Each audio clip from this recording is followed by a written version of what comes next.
The Mandalorians are replacing the Yaki faction from the base mod. This is this pink one here. In Mayhem 3 they were quite underwhelming because they have only a small starting territory. They appear later into the game, they don't exist at game start. And they start with only few fleets. And in Star Wars Mayhem 3 they are getting beefed up a lot, and especially their military capability is very good. Because you have this phase thing going on. You have an early game, a mid game and a late game, and that mostly scales with player progress, and it enables more powerful NPC fleets.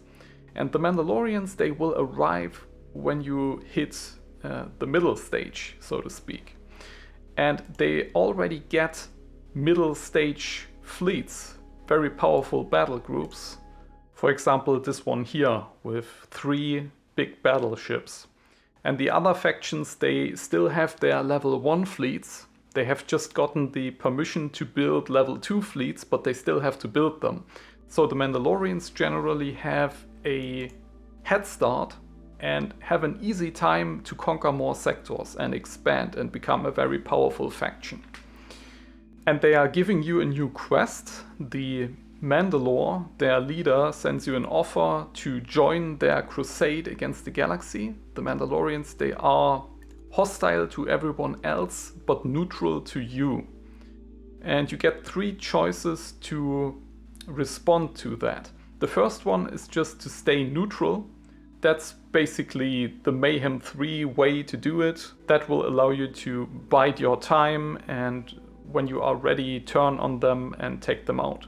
Because there wasn't really any possibility to keep them as a permanent ally, because their outposts are also spawning pirates, and then you have a pirate infestation in the areas around them, and that's usually very annoying and not sustainable for a very long-term alliance with them.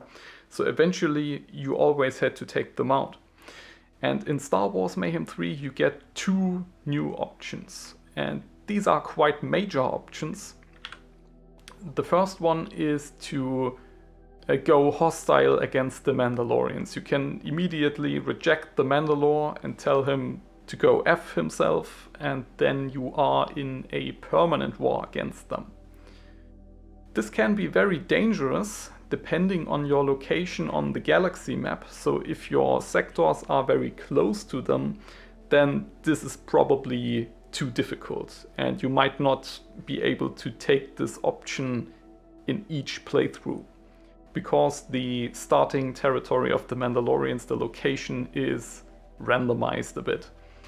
So this can be very challenging. But the biggest challenge comes from a special rule that you are also activating. Right now in the middle game we still have a restriction from a shady superpower which controls everything in the background, the cartel.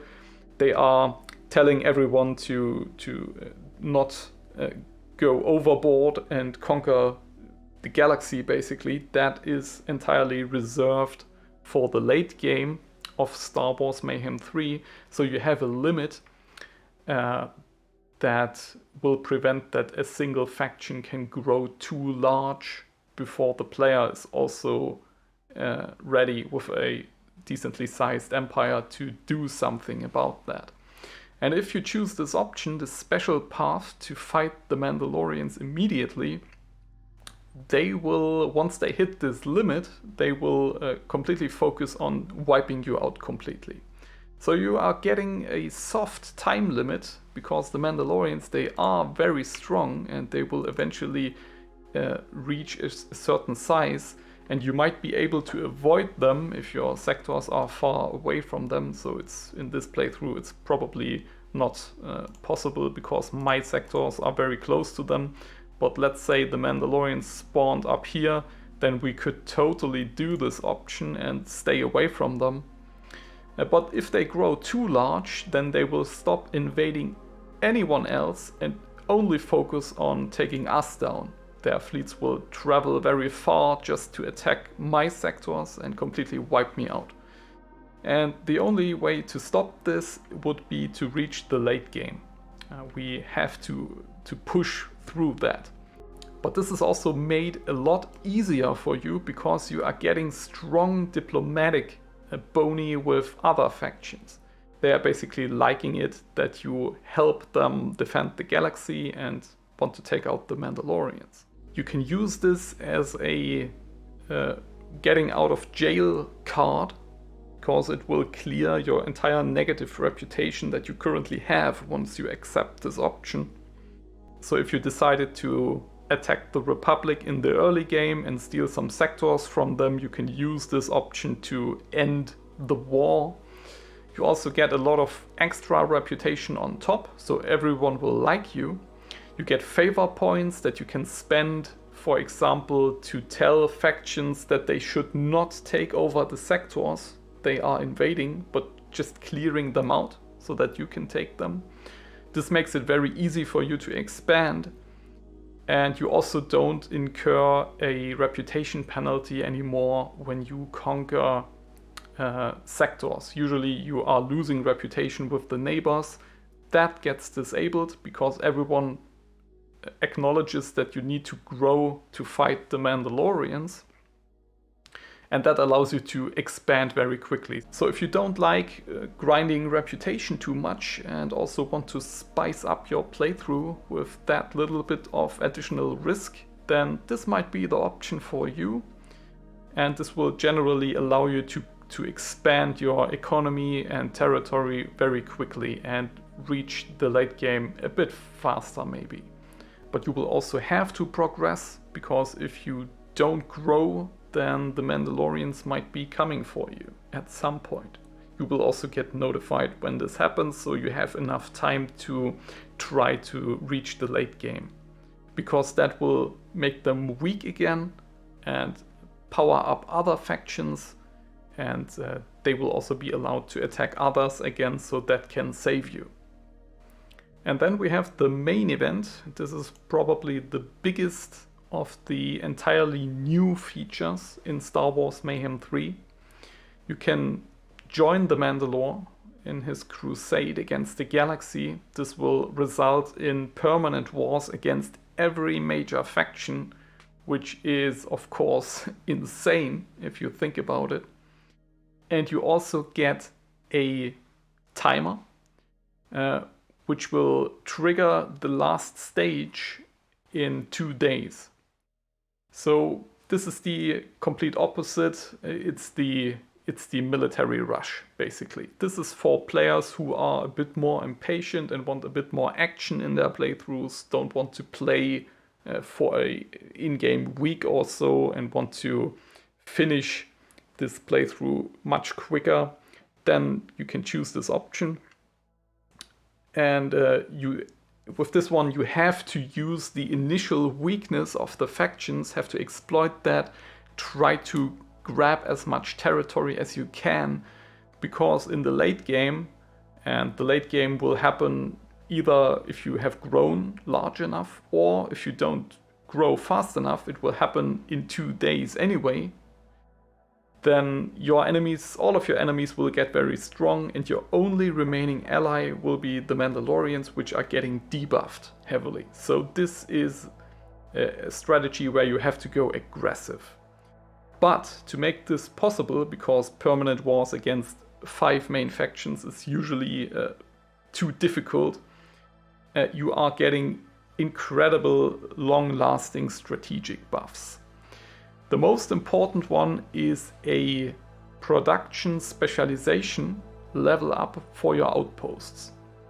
All your outposts are leveling up to the maximum, and you are even getting another 20% bonus. So with the default settings, if you have not changed anything in the T file, you are immediately getting a 70% production specialization. That means the ships that you are building require 70% less resources and time to be produced. And that's really the thing that enables you to even think about a war against 5 main factions. Of course, you are also getting the 5 additional perk slots from the permanent wars, so you can choose up to 8 perks per outpost and basically get every perk that you want, and stuff like advanced engineering to reduce your maintenance cost. You also get a global maintenance discount, and those two, the specialization and the maintenance discount, they really enable you to get basically a large military without getting the big economy first. You can maintain and build many more military ships without needing as much factories and sectors. You also are skipping a lot of grind because this immediately unlocks all Mandalorian ship blueprints. That includes the pirate ships, and it also includes their cap ships, for example the Keldabi battle cruiser. So you can immediately start to build cap ships, and you can basically convert your research stations into hacking stations, or even dismantle them and use the free support slots for more factories if you like. So you can skip the entire research part with that if you want. Ships designs from other factions still have to be researched though. Then you are making your Mandalorian ally faction much more useful. You are getting an immediate reputation rank 10. This means you have so many reputation points that conquering more sectors with the reputation penalty is also no issue anymore, like with option B, because every main faction already hates you, and the Mandalorians won't mind if you take more sectors even right next to them, and this basically lasts for the rest of the game. You are also disabling the usual pirate spawning from Mandalorian outposts, and that enables you to really engage with them and trade with them. They will become very useful allies, and they are no longer annoying neighbors. And you also get unlimited favors for this faction. So you can use this on actions like telling them to place satellites for you, or call their traders to send you resources or buy your stuff. They will prioritize you over others. You can call their fleets for protection. This is also useful right after picking this option, because you will still have a fairly weak military. And you can even tell them to focus on invading certain sectors or even restrain from them. So you can tell them, okay guys, I got this sector, I want to grab this sector here. You can tell them, do not invade. So you have kind of an indirect control over the entire faction and can control how they expand and what they do. This is really neat and transforms the game to a completely different experience, in my opinion. And the final thing that you get is just as a nice incentive and a bonus, a free battleship spawned for free and with free maintenance. You don't have to pay upkeep for that thing.